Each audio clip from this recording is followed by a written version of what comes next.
¿Qué tal, amigos de Tierra de Líderes? Estamos muy contentos. La verdad es que hemos tratado de escalar, de estar superando cada entrevista que hemos tenido aquí en Tierra de Líderes. Y hoy tenemos un caso, yo diría un caso excepcional, un caso que de verdad nos va a llegar, nos va a tocar algunas fibras sentimentales, de emoción, nos va a despertar un interés muy importante. La verdad es que estoy muy contento, muy agradecido con nuestro invitado porque es un invitado con una agenda complicadísima, muy complicada, y nos ha brindado un pequeño espacio. Entonces, me voy a permitir leer, y tengo que hacerlo así porque tiene una biografía, un CV muy completo, muy importante, y pongan mucha atención, por favor. Andrés Pérez fundó Promoción Empresarial, compañía de capacitación en México, que formó a más de 140,000 personas. Es licenciado en Administración de Empresas por la Anáhuac y ha cursado 7 diplomados en materias de negocios en el ITESM y Bancomex principalmente.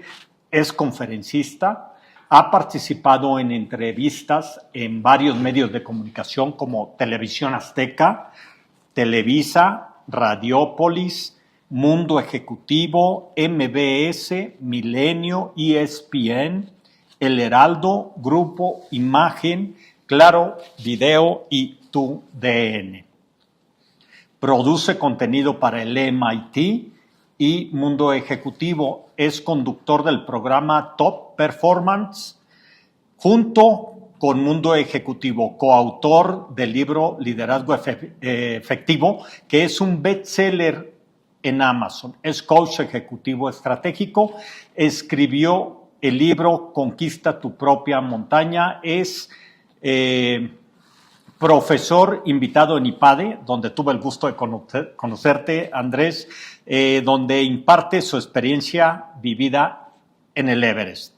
Es alpinista, ha ascendido las montañas más importantes del mundo, entre ellas, como ya lo comenté, la más alta del mundo, que es el Everest, junto con su hijo, convirtiéndose así en la dupla, en la pareja padre e hijo, en ser los primeros en Latinoamérica. Con esta presentación quiero dar la bienvenida a Andrés. Andrés. Roger, ¿qué tal? Gracias por invitarme a tu programa. Al contrario. Oye, hoy tenemos un tema súper interesante, de alguna manera diferente a lo que hemos venido presentando en Tierra de Líderes. Y no se diga más, como lo platicamos, el micrófono va a ser tuyo, porque es una historia verdaderamente increíble, una historia como muy pocas, pero sobre todo, Andrés, de un mexicano y sobre todo también porque hoy por hoy estamos tan ávidos de líderes, de gente que marque diferencia, por todo lo que ha venido y ha estado pasando en nuestro país. Pero dicho eso, Andrés, ¿dónde nace Andrés Pérez? ¿Cómo fue tu infancia, tu núcleo familiar? ¿Por qué no nos platicas? Sí, claro. Soy de la Ciudad de México, Roger, y nacimos aquí, mis hermanos y yo, y fue una infancia muy linda, cuando todavía mis papás estaban casados. Y yo creo que lo que definió mi infancia fue el hacer deporte, porque mi papá tenía una casa muy grande con instalaciones deportivas, parecía un club, la verdad, tenía cancha de squash, de tenis, una cancha de básquetbol, alberca y demás. Entonces yo me la vivía afuera, prácticamente no veía la televisión, y además era un lugar en donde venían los amigos de la escuela y de los alrededores a jugar, desde estos deportes que te platico y hasta 1, 2, 3 por mí y ese tipo de juegos que cuando eres niño es tu máximo. Y además mi papá le gustaba mucho el deporte, entonces nos entrenaba muchísimo para que tuviéramos buenos lugares en las competencias deportivas de la escuela. Entonces, mis hermanos y yo, por ese entrenamiento, generalmente obteníamos las mejores medallas de la escuela, no porque fuéramos mejores, sino porque nos entrenábamos para. Entonces, como que la disciplina y estos buenos hábitos empezaron desde entonces y bueno, afortunadamente mis hermanos y yo éramos muy unidos hasta que, bueno, ya luego vino el divorcio de mis padres, cada uno tomó su camino y, digamos, ahí cambiaron un poco el contexto, pero digamos que la infancia, mis 10 primeros años, así fueron marcados. Muy bien. Oye, Andrés, siempre uno cuando es joven, cuando es niño, tiene una inspiración. Un personaje puede ser dentro de casa, en la familia o fuera de la familia. A veces es un superhéroe o a veces es alguien que está en tu entorno. ¿Hubo alguien en quien te inspiraste, en quien te veías tú como un personaje a futuro que te haya tocado? Pues fíjate que como yo veía poco la televisión, yo creo que ningún personaje así me marcó de manera definitiva. Yo creo que mi gran inspirador fue mi papá. Ya. Él le gustaban mucho los retos y los vivió con nosotros. Entonces, por ejemplo, nos entrenó a mi hermano, amigos grandes y a mí amigos grandes de esa época, es decir, yo tenía 8 y ellos 10 años, para, por ejemplo, ir de México a Tepoztlán caminando. Entonces eran unas experiencias brutales que te implicaban entrenar previamente de manera fuerte en condición, fuerza. Pero imagínate como un niño junto con varios irte caminando a Tepoztlán, dormir a la intemperie, era una maravilla. Fuimos también, por ejemplo, de México a Tepoztlán a caballo. Un día durísimo desde las 6 de la mañana y hasta las 9 de la noche, digamos de noche a Tepoztlán, o México a Tequesquitengo en bicicleta. Ya. Y la experiencia que más me marcó fue cuando subimos el Popocatépetl. Entonces, yo lo subí a los 10 años, probablemente he sido el niño más chico en subir la segunda montaña más alta de México, 5,400 metros, y fue gracias a mi papá que, insisto, nos preparó y nos formó para poder llevar a cabo esa aventura en buenos términos. Mira, dijiste una palabra que me llamó la atención, reto. Es una palabra que luego, supongo, al menos por lo que has venido haciendo, se ha convertido en un componente en cada una de tus acciones, ¿no? En tu vida cotidiana. Me comentabas ahorita, recién llegando, que venías en moto. Así es. Entonces, no es común una persona con el prestigio, el nombre que tú tienes y tener estas prácticas que son de alguna manera pues sustentables, pero diferentes. Sí, así es. Y fíjate que en estos retos algo significativo fue que mi padre nos formó muy bien. Entonces, no nada más era hacer ejercicio o hacer el reto por hacerlo, sino qué representaba para la vida cada uno de los retos. Entonces era desde lo importante establecer un objetivo, de entrenar, de ir juntos, de nadie se queda atrás, de celebrar cada uno de los pasos, de hacer un plan, de disfrutar el camino. Entonces, lo bueno de estas experiencias es que estaban llenas de significados que luego fueron muy útiles en mi vida, gracias a que mi papá le daba esa perspectiva. No nada más era hacer la aventura por hacerla, ¿no? Sí, sin duda. Oye, Andrés, a ver, ya entrando en materia, ¿cómo inicias esta gran aventura del Everest?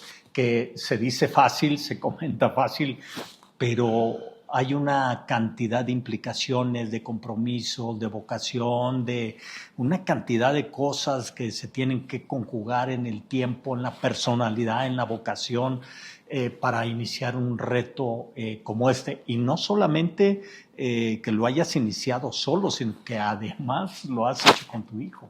¿Cómo inicia todo esto, Andrés? Así es, pues fíjate que a mí me gustaba la montaña. Había hecho algunos ascensos en México, Perú, Bolivia, pero de manera relativamente aislada y nunca me había realmente establecido como reto subir el Everest hasta que nació mi hijo y desde chiquito lo empecé a llevar a la montaña.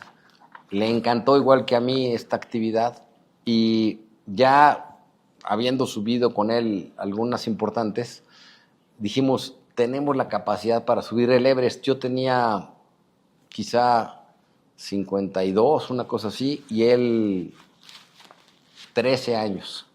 Y entonces, después de subir el Mont Blanc, que está en Europa Occidental, es la más alta, dijimos, tenemos entonces la posibilidad de llegar al Everest porque creo que tenemos la fortaleza y las capacidades para hacer alta montaña en serio.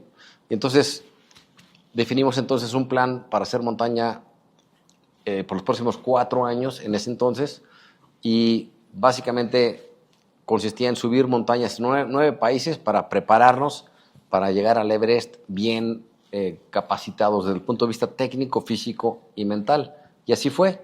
Llegamos en el 2023 a Katmandú, ya después de este bagaje de conocimiento y experiencia, y entonces ahí empezó pues, el proyecto ya de manera real, después de un entrenamiento, sobre todo específicamente para el Everest de 6 meses. Y entonces estamos hablando que lo prevés, o sea, te fijas este objetivo ¿cuánto tiempo antes? 4 años antes. 4 años. 4 años. Subimos montañas en diferentes superficies para dominar lo que es el ascenso en paredes de hielo y paredes de piedra. Y ya que teníamos esas 2 habilidades o competencias que no teníamos, faltaba entonces el entrenamiento específico para el Everest, que fueron 6 meses, y llegamos ya bien preparados en abril de 2023 para este propósito, que duró 2 meses la expedición. Son muy largas las expediciones en Everest porque hay que aclimatar el cuerpo poco a poco. Empiezas en 2.800 y el campo base está en 5.400, entonces te toma 8 días llegar, que son 65 kilómetros caminando, y es una gozadera porque vas lento ahí, calentando motores, compartiendo Tremendo. el día con muchos alpinistas. Y Oye, Andrés, pero en todo este tiempo, ¿de qué te privas? O sea, hay que pagar una factura, sin duda, me supongo. Sí, fíjate que durante el entrenamiento de estos 4 años, obviamente se me fueron algunos eventos, fechas importantes, sobre todo sociales, ¿no? Que la boda, el cumpleaños, el evento familiar o de amigos relevante, pero era tal nuestra pasión por el reto del Everest que yo no lo vi como sacrificio. O sea, gozaba yo tanto hacer las expediciones con mi hijo y gozar la naturaleza y estar ahí metidos en la montaña que no era así, que un sacrificio brutal. No significó precisamente eso para ti y para tu hijo. Oye, en este proceso entiendo que escalaron lo que es la montaña más peligrosa de Europa. Sí, el reto final de aprender a subir paredes de piedra era subir el Matterhorn, que es la montaña más, digamos, peligrosa del mundo desde el punto de vista que es donde más fallecimientos de alpinistas ha habido en la historia, más de 700. Y obviamente nos entrenamos en paredes similares en varias partes, sobre todo en el norte de Italia, en las Dolomitas, de tal forma que llegamos bien preparados. De hecho, hoy por hoy no puedes subir esa montaña por la libre, te tienen que autorizar los suizos para ello y tienes que ir con un guía que te asignan a una montaña cercana para ver si tienes la habilidad técnica, la velocidad, el manejo del equipo adecuado, y si pasas la prueba ya te permiten subir el Matterhorn, que es un ascenso de un día. Nosotros hicimos un muy buen tiempo, 7 horas y media, pero si no lo subes en cierto tiempo a la mitad, te bajan, dicen, tienes que bajar porque si no vamos a hacer mucho tiempo hasta arriba, y entonces en el descenso, que es cuando más fallecimientos hay, porque muchas veces esa montaña se moja por una nube que llega, aumenta el riesgo brutalmente. Entonces tienes tus tiempos de ascenso y demás. Y no estamos hablando todavía del Everest, estamos hablando de la preparación preliminar. Así es. Oye, pero bueno, a ver, me decías que para llegar al campo base estás ya a más de 2,000 metros. Sí. Entonces, ¿el campo base a cuánto está? Sí, está a 5,400. Tiene justo la altura del Popocatépetl, de la cima del Popo, justamente. Entonces, para llegar ahí, caminas 65 kilómetros, pero una caminata linda, que de hecho en sí misma, la caminata al campo base del Everest es un trek, digamos, reto de senderismo para muchos senderistas, que su sueño en la vida para muchos es hacerlo y llegar nada más al campo base. Entonces es de los, digamos, senderos más solicitados del mundo. Más de 80,000 personas al año van. Entonces hay muchísima gente ahí que va, pero una vez que llegas, obviamente ya pasan solamente los que van a hacer cima, que son... No, bueno, ya estar en el campo base, me imagino que ya es una experiencia, es pues un estado de emoción muy peculiar, ¿no? No cualquiera está ahí, porque el que está ahí, entiendo, es porque ya se va a perfilar para ese gran reto del Everest. Así es, los senderistas que llegan al campo base, que no van a ir hacia la cima, no pueden dormir ahí. De hecho, llegan, lo tocan, fotita y se regresan. Entonces, ya el hecho de pasar es que ya estás preparado para y traes toda una expedición preparada para ese propósito. Oye, Andrés, y bueno, he leído tu caso y la verdad estoy impresionado porque en el proceso se han encontrado con una serie de cosas, de obstáculos, han tenido que trabajar muy fuerte, fue una aventura que tuvo incidentes, platícanos, sé que te tuviste que separar de tu hijo, sé que enfermaron también y pues bueno, platícanos qué viviste. Sí, uno de los retos más importantes en un 8,000, en una montaña de las más altas del mundo que están en Nepal, India, Pakistán, que son las famosas 14 8,000, montañas más de 8,000 metros, es mantenerte sano desde el punto de vista de vías respiratorias, porque tú estás respirando aire helado durante muchos meses, semanas. Entonces es muy frecuente que te enfermes.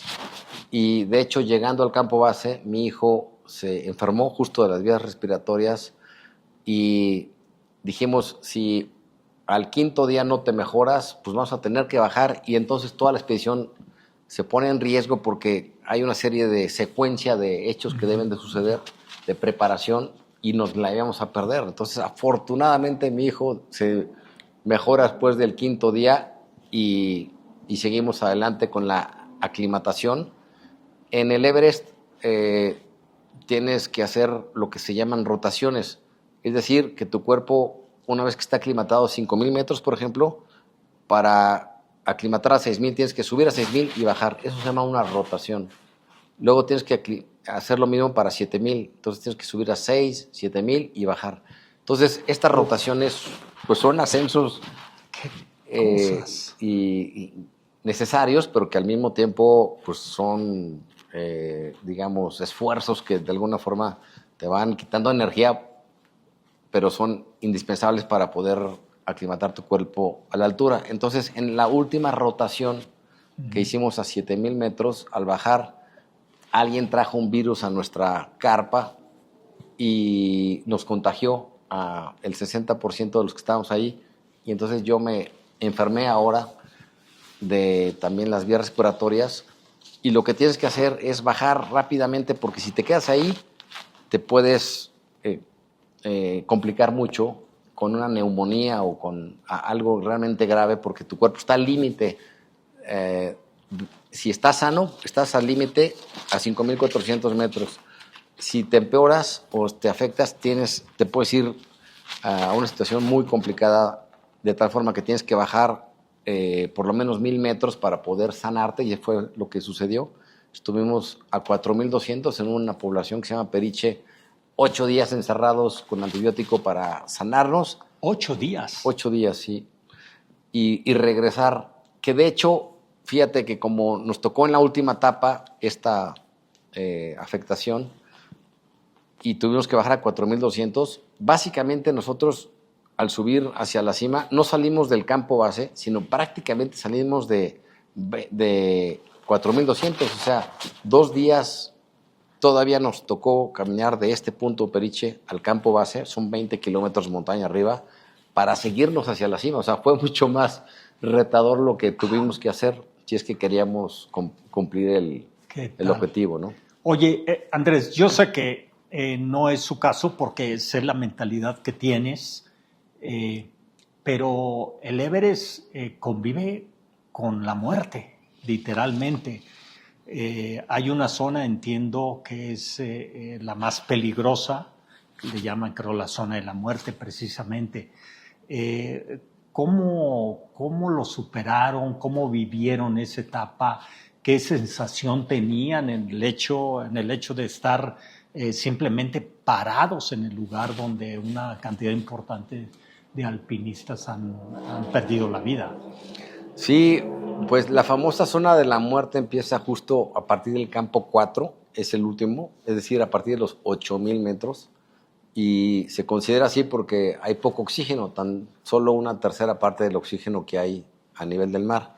Entonces tienes que estar el menor tiempo posible ahí y sabes que algo que te pueda suceder es muy difícil que te puedan ayudar porque pues, cada quien está viendo por su vida y tienen la energía solamente para salvarse a sí mismo, no para ayudar a otros. Es muy difícil ayudar a gente porque estás ahora sí que en una situación crítica desde el punto de vista corporal. Entonces, de ahí, yo, fíjate, desde siempre quería dormir en el campo 4. Así como hay gente que puede ver la suite presidencial, no sé, de un superhotel en donde me digas Hawái, Australia, Los Cabos, yo quería dormir ahí arriba. Se me decía una chulada y afortunadamente tuvimos la oportunidad de dormir una noche ahí, de regreso.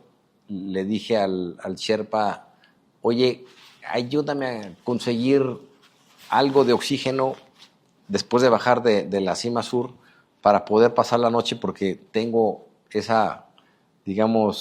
sueño guajiro.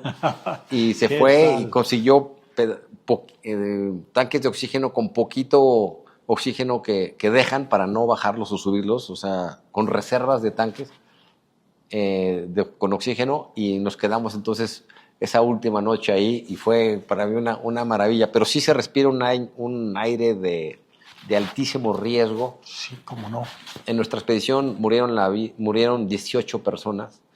18 personas fallecieron. 18 personas. Entonces, obvio, la gran mayoría alrededor de la zona de la muerte. Sí. Y entonces, pues, de hecho a mí me tocó ver 4 personas recién fallecidas y sí es una imagen y sensación impactante, pero si tú vas preparado y vas con cierta humildad y con buena actitud, creo que la montaña te respeta y te cuida de alguna forma, ¿no? Sin duda. Oye, Andrés, pero el contraste de la muerte con la vida, ¿qué tal los amaneceres? ¿De qué tamaño se siente uno como ser humano en esos amaneceres a las, no sé, 6, 5 de la mañana? Es increíble. De hecho, el último tramo para llegar a la cima lo haces de noche. Muchas montañas dicen que los alpinistas somos como barmans, en el sentido que trabajas de noche y duermes de día. Se sube de noche porque es cuando la montaña está más fría, el hielo está más congelado por la temperatura de la noche y entonces hay menos riesgo de que se pueda desquebrajar o se generen avalanchas. Entonces, por ejemplo, en el último tramo sales a las 9 de la noche y te amanece en la última parte del Everest. Entonces, ese amanecer con el mundo abajo Nos tocó un día extraordinario, prácticamente con una visibilidad total, casi no había nubes, entonces es una sensación brutal de tener el mundo a tus pies, Sientes 360 que grados. está apagado todo, ¿no? Sí, se cubrió la cuota. Y además es increíble porque subes con a menos 42 grados, es decir, es una temperatura. Pero cuando sale el güero, como decimos, cuando sale el sol, te empieza a calentar, aunque sea unos 3, 4 graditos, pero se siente. Y además sensación. La sensación de ver de día y de que te pegue el sol es así como digamos, de confort de alguna forma y te da un poquito como de energía adicional o de esperanza para seguir adelante. Oye, Andrés, hablemos de vínculos. Cuando un hijo se va a estudiar fuera, bueno, pues uno como padre tiene ese sentimiento que luego trata uno de no expresarlo, pero por dentro está uno a veces haciéndose pedazos. ¿Tuviste que separarte de tu hijo en un momento en la expedición? Sí, fíjate que íbamos los dos muy bien y cuando llegamos a la cima sur, que para mí la pendiente más difícil de todo el Everest es la que llega a la cima sur, es una pendiente sumamente empinada de hielo y roca larga, pero finalmente llegas ya a una lomita y ahí me dice mi Sherpa, déjame ver qué tanto oxígeno te queda en tu tanque, y al ver el medidor tenía muy poco, no tenía suficiente oxígeno para llegar a la cima central y regresar, estamos hablando de 1 hora y media de ida y vuelta, porque después tienes que bajar a campo 4 con oxígeno. Entonces no tenía suficiente y me dice, tienes que bajar porque si sigues se te va a acabar el oxígeno y vas a perder la vida. Ahí el oxígeno es el activo más importante de todos. Y yo me sentía bien, yo estaba con la determinación, con la fuerza física todavía y con la voluntad de seguir, pero esta variable incontrolable me hizo tener que retroceder. Lo que pasó es que en ese 2023, en la ventana, es decir, en el espacio de tiempo que se permite o que es posible subir, porque hay poco viento y buen clima, fue de 5 días. Y en esa ventana de 5 días, todos los alpinistas tenemos que aprovecharla para tratar de hacer cumbre. Pero los que iban el día 2 de esa ventana, se les cambió un poco el clima en el campo 4 y tuvieron que pasar una noche que no estaba prevista. Y entonces para poder sobrevivir, esos 250 alpinistas usaron un tanque cada uno, es decir, consumieron los 250 tanques de los que nos correspondían a los que íbamos en el último día. Ese fue el hecho ese año, por lo que muchos alpinistas que iban en el quinto día, que llegaron tarde, ya ni siquiera les tocó oxígeno para subir hacia la cima, tuvieron que bajar. Entonces, al no haber suficientes tanques, yo en ese último tramo nada más tenía en la última sección un solo tanque para llegar y cuando llegué a la cima sur ya no tenía suficiente oxígeno. Entonces, tuve que retroceder y mi hijo usó el último tanque de oxígeno que nos quedaba para seguir a la cima y bajar. ¿Te estabas separando de tu hijo a cuántos metros? 8,750 metros. Ay, así es. ¿Qué se dijeron? Fíjate que algo importantísimo en la montaña y en la empresa, en la vida, es establecer los lineamientos o las políticas que deben regir, en este caso, lo que pueda suceder en la montaña. Y habíamos dicho que si de los dos uno tenía que bajar por cualquier situación y lo podía hacer solo sin el apoyo del compañero, que lo hiciera para que el otro pudiera llegar a la cima y entonces la expedición en su conjunto sería exitosa. Pero si uno tenía que bajar y necesitaba forzosamente el apoyo del compañero, pues sacrificaba la cima segundo y los dos bajaban.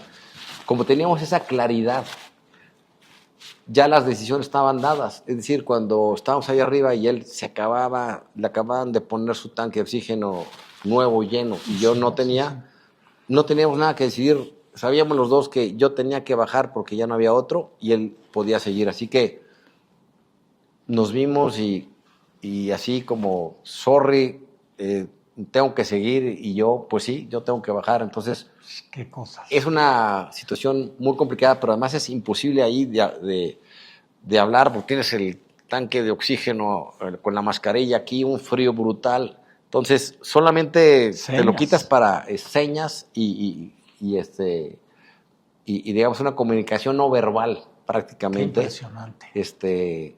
Entonces sabíamos que teníamos que despedirnos ahí y nos vemos ya de regreso en el campo 4. Wow, qué impresionante, Andrés. Sí, me quedé Oye, a 90 metros de la cima central. a nada, ahorita nada. platicamos de eso. Oye, Andrés, supongo que llevar un reloj, llevar una pluma, llevar una cartera, pesa mucho. El equipo que llevas que es muy especial y sobre todo que tiene que ser el menos posible. Entiendo porque cada metro se hace más pesado. Con todo y ello, Andrés, ¿tú sufriste algún incidente, alguna afección, alguna congelación, la vista, tu cuerpo? ¿Tuviste, aparte de la ocasión en que se enfermaron, te pasó algo más a ti o a tu hijo? Sí, fíjate que lo que sí me afectó fue un dedo que se me congeló. No me afectó en cuanto al ascenso o el descenso, porque cuando se te congela un dedo no lo sientes. Entonces realmente no te afecta desde el punto de vista del desempeño. Pero sí, al regresar a campo 4 y me quito los guantes, que todos lo hacemos, a ver cómo andan los dedos de las manos y después de los pies, al quitarte los calcetines me doy cuenta que tenía un dedo congelado, que es, no muy común, pero a muchos les pasa, y no nada más a alpinistas internacionales, sino a los sherpas, a los locales que están acostumbrados al frío, también les pasa, porque pones tu cuerpo a una temperatura bajísima, menos 42 grados, por muchos días, ¿no? Entonces sí se me congeló. Y finalmente tuve muchos problemas al regresar a México. Tuve 1 año y medio con el problema del dedo. Visité 7 doctores, de los cuales los 6 primeros me decían que había que amputar desde Nepal y aquí en México.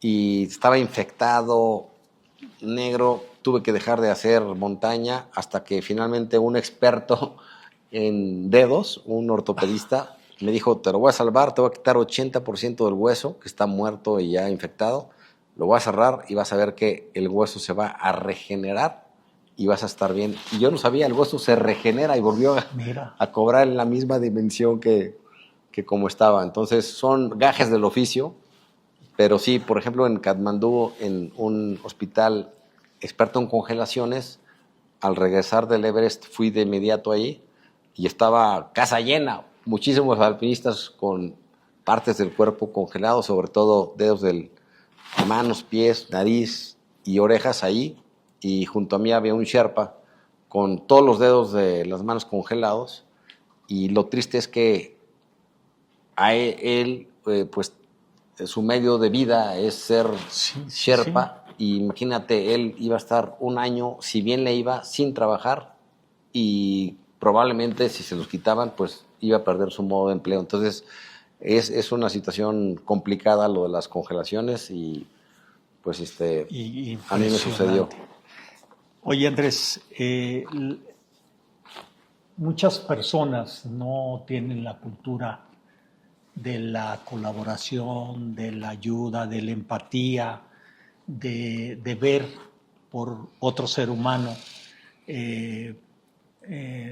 por una vocación natural, por sus propios valores, etc. Tu hijo, que además pues es también un personaje con grandes retos como tú, entiendo, porque también he leído tu libro, que ayudó a otra persona que literalmente podría haber perdido la vida. ¿Por qué no nos platicas de ello? Sí, fíjate que cuando él llegó a la cima sur, un poquito antes que yo, al sentarse se le salió el oxígeno de su tanque porque hizo alguna maniobra que el poquito que le quedaba se salió y entonces él casi pierde la vida. Entre que el Sherpa le cambió el tanque pasaron 7 minutos, pero si se tarda 15 minutos hubiera perdido la vida. Entonces él de alguna forma recibió el apoyo de su gran compañero, mentor, el Sherpa Pasang, y entonces supo lo que es la cooperación y el compromiso, la amistad, digamos, en este tipo de proyectos. Entonces, cuando bajamos del campo 4, al día siguiente nos encontramos con una mujer de la India que estaba ahí tirada, a punto de morir. Su Sherpa la había abandonado, ya no tenía oxígeno y literalmente ella dice que estaba despidiéndose de su gente querida. Y entonces mi hijo al llegar le empieza a dar oxígeno con su tanque a través de la mascarilla para tratar de revivirla de alguna forma y empieza a responder bien. Yo llego como a los 2 minutos y me dijo, papá, yo sé que tu dedo está mal, tienes que irte a campo 2, así que vayan ustedes, yo me voy a quedar aquí para salvarla, no la voy a dejar morir. Y entonces mi Sherpa le pregunta, oye, ¿estás seguro? Porque no hay nadie aquí, te quedas solo con ella, estás a 8,000 metros. Y él dijo, sí, yo me quedo con ella, no la voy a dejar morir, nos vemos más tarde en el campo 2. Entonces, él luego me platica y sobre todo analizándolo a posteriori, entró en juego un principio que se llama la reciprocidad, porque como a él el Sherpa lo salvó allá arriba, casi en la cima, al cambiarle el tanque, él sintió la necesidad de ayudar a alguien y salvarle la vida, aunque su vida se ponía en riesgo. Entonces, él se quedó con ella, le empezó a dar oxígeno cada vez más frecuentemente con su mascarilla, ella se recuperó, empezaron a bajar juntos, pero ella seguía muy débil, se caía, de tal forma que él decidió quitarse totalmente su tanque de oxígeno y dárselo a ella, se lo puso en su mochila y se lo conectó para que pudiera salvarla, porque de otra forma no iban a poder. Y entonces ella, al tomar el oxígeno de manera permanente, con la mascarilla, se fortaleció, pudieron bajar en mejores condiciones, pero ahora mi hijo se debilitó al no tener oxígeno. Oh, bueno. Y entonces ella, al darse cuenta, le empieza a compartir oxígeno del tanque que había recibido de mi hijo y juntos fueron compartiendo el tanque hasta que llegaron al campo 2. Entonces fue una labor de cooperación. Sí. Oye, y entiendo que se encontraron en el aeropuerto. Sí, pensamos que ya no la íbamos a ver, pero nos la encontramos en el aeropuerto de Lukla y ella, de hecho, narra después en varias entrevistas que para ella fue un milagro. Dice, un milagro mexicano me salvó. Y cuando nos ve en el aeropuerto, se para así como resorte y agarra a mi hijo, lo abraza y le gritaba a todos, él salvó mi vida, él salvó mi vida. Qué orgullo. Y de hecho, ya es medio una celebridad en la India, ha seguido haciendo expediciones, creo que ya fue al Polo Sur, y en todas las entrevistas pone esa foto, una foto que tiene con mi hijo, dice, si no fuera por este hombre, yo ya no estaría en este mundo. Entonces, la importancia de ser solidario, es decir, de apoyar a alguien cuando lo necesita, es increíble ese valor que mi hijo desarrolló y que lo puso en práctica. Y es un valor, por cierto, de la solidaridad que cada vez está más olvidado en esta sociedad moderna. Duda. Sin duda. Oye, Andrés, te voy a ir mencionando una palabra, una pequeña frase, y tú dime con tus propias palabras, en qué momento de toda esta travesía, pensando que se proyectaron preliminarmente desde 4 años antes hasta llegar a la cúspide del Everest. Yo te digo la palabra y tú me dices en qué momento te ubicas. Disciplina. Todos los días. Todos los días. No hay más para subir el Everest. Todos los días tienes que chambear. Y el día de descanso es disciplina. Tienes que descansar un día de los 7 y ese día tu descanso es intencionalmente de descanso. Ya. Optimismo. Momentos difíciles es cuando debes sacar el optimismo para poder sobreponerte a esa situación complicada que estás viviendo. ¿Algún momento particular que...? Sí, justo cuando estábamos en Periche recuperándonos, bueno, yo de las vías respiratorias y teníamos la incertidumbre de poder salir en tiempo para poder llegar a la ventana, a este espacio de buen clima, era cuestión de pensar que sí ibas a quedar recuperado para llegar justo en tiempo y no perderte la ventana. Creo que la parte mental fue crucial para poder sanarnos bien. Bien, voluntad. Lo que requieres para cristalizar cualquier gran sueño que te propongas. Entonces es esa fuerza interna que te hace moverte todos los días para poder concretar tus grandes sueños. Colaboración.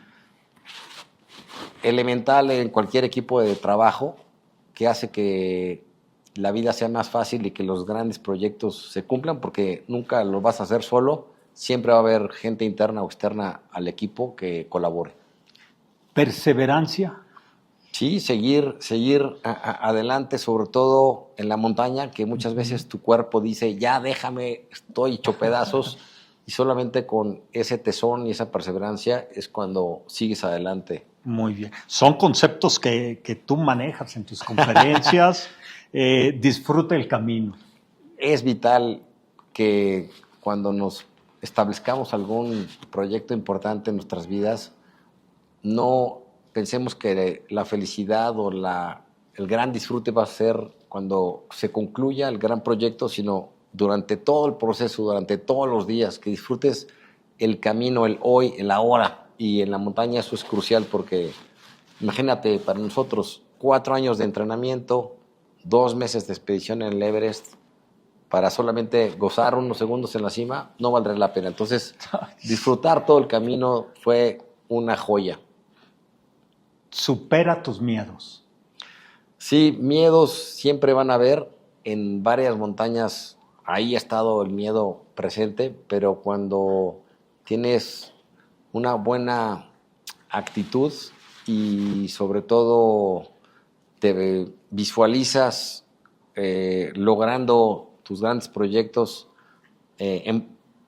haciendo lo mejor que puedes hacer y dejas solamente las variables incontrolables a Dios, se dan las cosas. Entonces, que por ti no quede.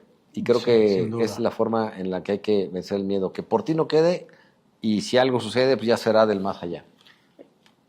Andrés, una travesía importantísima, impresionante, que la proyectas, la piensas, te fijas el objetivo 4 años antes, pasas por todo pasas y te quedas a 90 metros. ¿Cuál es tu sentimiento en ese momento? ¿Qué te deja? ¿Qué te reprochas? Si es que te reprochas algo. ¿Qué aprendes? ¿Y cuál sería tu gran enseñanza de esa situación en particular? Sí, pues sí estuve, cuando me sucedió esa situación, muy frustrado, triste, sinceramente, durante varias semanas por haber entrenado y invertido tanto tiempo, dinero y esfuerzo para estar ahí y que por algo externo no pudiera concretar para llegar a la cima central. Y me dio mucho coraje con la compañía que contratamos porque no pudo planear bien el resguardo de los tanques de oxígeno para sus clientes. Lo entiendo porque cuando hay alpinistas que están por perder la vida, pues tomas el oxígeno que encuentres para no morir. Entonces, digamos que lo comprendo, aunque ahí sí dices cómo no lo pudieron haber previsto. Y ya a partir de esa experiencia, el 2003, por cierto, la compañía ya tomó elementos preventivos para que no vuelva a suceder, ¿no? Pero entre que son peras y manzanas te parten tu proyecto. Entonces, por una parte, esa. Dos, que si bien no logré mi gran sueño y sí estaba frustrado por ello, alguien me dijo, disfruta esos 8,750 metros a los que llegaste, el segundo punto más alto del mundo, y olvídate de los 90 minutos más. Y hasta que no comprendí esa perspectiva, fue cuando no había gozado, digamos, el fin del proyecto, y entonces me cayeron estos 20 de soy un privilegiado, un afortunado de poder haber hecho tantas expediciones y llegar ahí y regresar vivito y poderlo contar y disfrutarlo con mi hijo. Entonces, creo que el hecho de ver en otra perspectiva una situación complicada te puede dar una enseñanza diferente. Pero bueno, además quiero pensar, Andrés, que una parte de ti llegó. Así es. Una extensión de ti finalmente llegó. Así es, que eso es otra cosa que yo ahí estaba muy contento porque mi hijo continuaría, llegaría, y éramos una expedición de dos junto con los Sherpas, pero si uno llega, llegan los dos. Llegan los dos, sin duda. Entonces, eso fue lo más significativo. Y básicamente la experiencia fue la misma porque es prácticamente el mismo escenario, la misma experiencia. Entonces, es qué significado le das. Y al haberlo visto ya bajo esta dimensión de llegar al segundo punto más alto de la Tierra y regresar con vida y compartirlo con tu hijo y saber que él llegó, ya valió la pena por mucho. Ya le agarré, digamos, el gusto total una vez que lo vi con esos ojos. Oye, Andrés, ¿y qué sigue? ¿Qué sigue? Me cuesta trabajo pensar qué sigue en un personaje como tú, que está ávido de retos, que entiendo con el paso del tiempo, con la edad, van cambiando esas prioridades o ese tipo de retos, a veces muy físicos, a veces más intelectuales, a veces más de contribuir con la sociedad, pero quiero pensar que no eres una persona conforme, que se queda con lo que tiene, que quiere más y que va por ello. ¿Qué sigue en la vida de Andrés? Así es, pues hay dos vertientes. Uno, la parte de alta montaña que voy a reiniciar una vez que ya está mi dedo bien, con algunos nevados. Ahora vamos a Perú, una montaña que se llama el Chopicalqui, pero nuestro gran objetivo de mi hijo y mía es llegar al K2, la segunda más alta del mundo, no este verano, sino el próximo. Y supuestamente es la más difícil porque es más vertical que el Everest.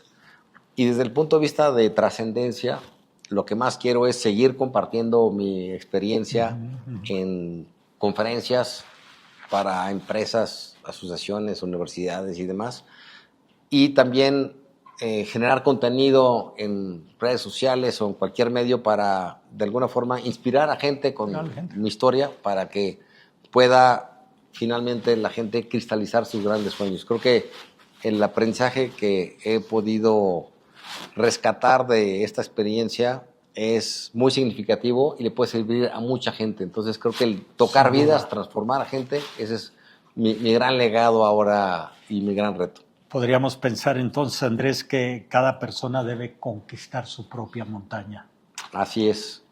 Sí, cada persona yo creo que debe autoestablecerse una gran meta, y ese sería como mi gran mensaje para tu público aquí de Tierra de Líderes. Gracias.